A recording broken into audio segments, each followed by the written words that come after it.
that's where I was. Did you feel? I think I remember in your book you said you went back to Jamaica for a while. Yeah, for 6 months. But you didn't. You weren't. You didn't feel compelled towards the local women. No. So what was that situation like, where you're outside of where you have access to the type of women that you're attracted to? It was actually very refreshing because I really wanted to get help. I really wanted to save I really wanted something or someone or to be saved from myself.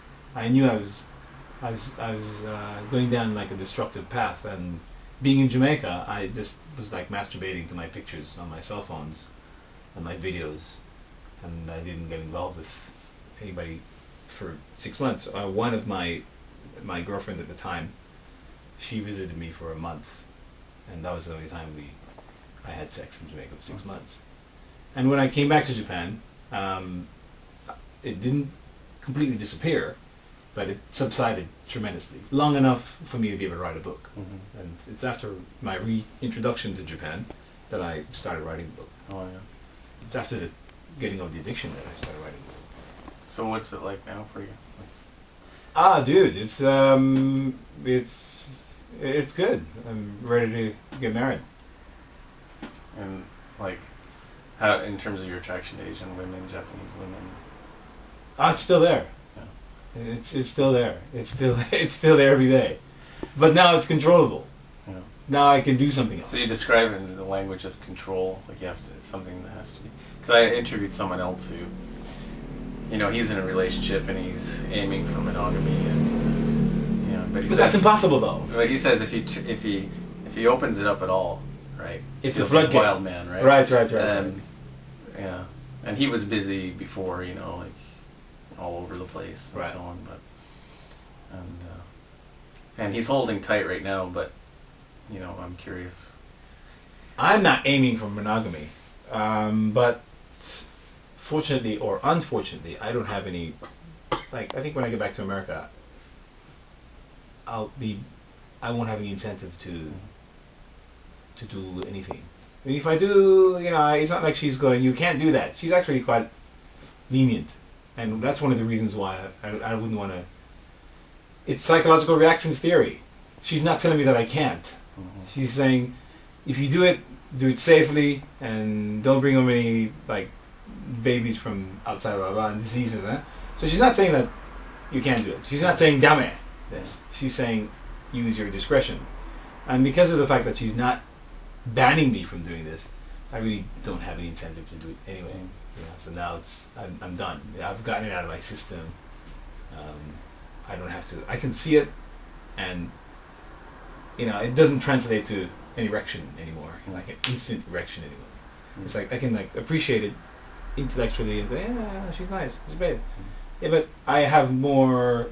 I can think about things of substance now, like what I'm going to be doing with my wife and how we're going to develop our lives and what we're going to create and what we're going to make and the direction in which we're going to go together as a team, that kind of stuff. Yeah. Whereas before, during the days of addiction, I couldn't think about that kind of shit. Yeah. So you've met a lot of other guys here, maybe similar right frame of mind, and we just met some of your friends earlier, right.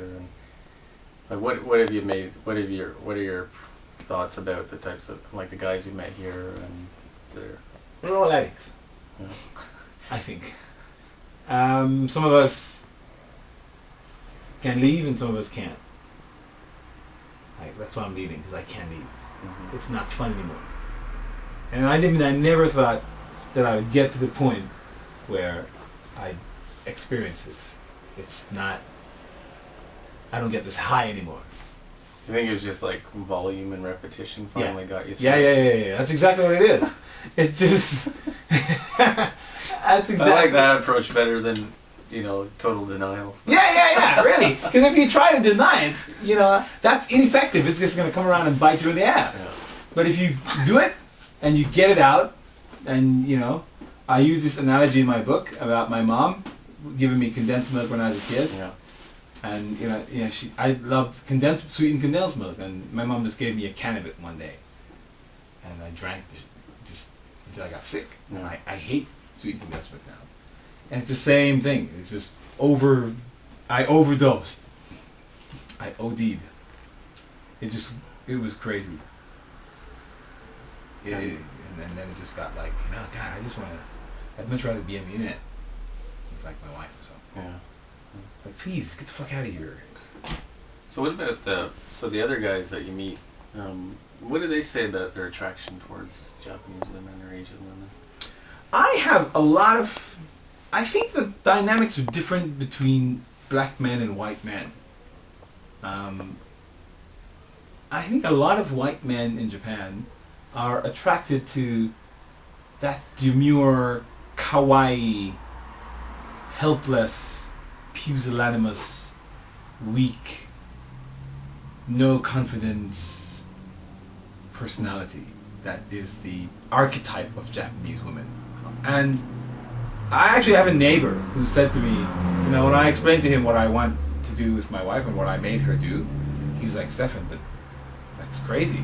Some of us like them the way they are, and they serve you your beer and they clean the house and whatever you do. I hate that. I absolutely hate that. I like powerful women. I really like a woman in it. I like for my woman to come home in her $50 million Donna Karan suit and her stilettos, and I bend her over the kitchen counter and, pow! I like that. So I don't. The weak thing doesn't do anything for me, but pisses me off. It makes me angry. So you know what? The longer I've been here, like, actually, a Japanese female friend said to me the other day, like, my perception is there's a mix of motives or a mix of preferences, but I think a lot of people underestimate the physical nature of the attraction. Right. And she was saying to me she presumed like foreign guys like the kind of Japanese woman you just described.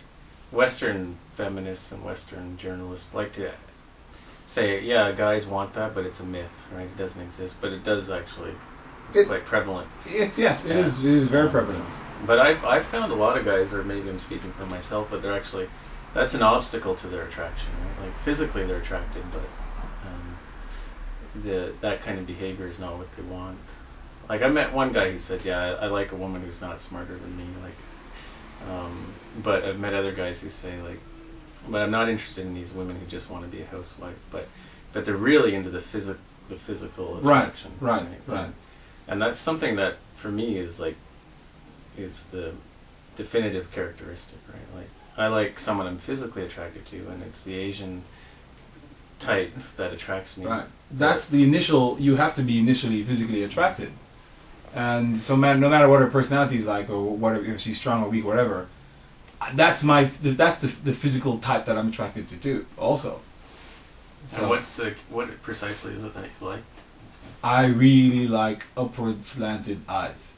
I really like barely opened eyes. I really like jet black straight hair. And I love that freaking pale, creamy, milk porcelain skin, especially when it's juxtaposed with my skin. I love to see us in the nude.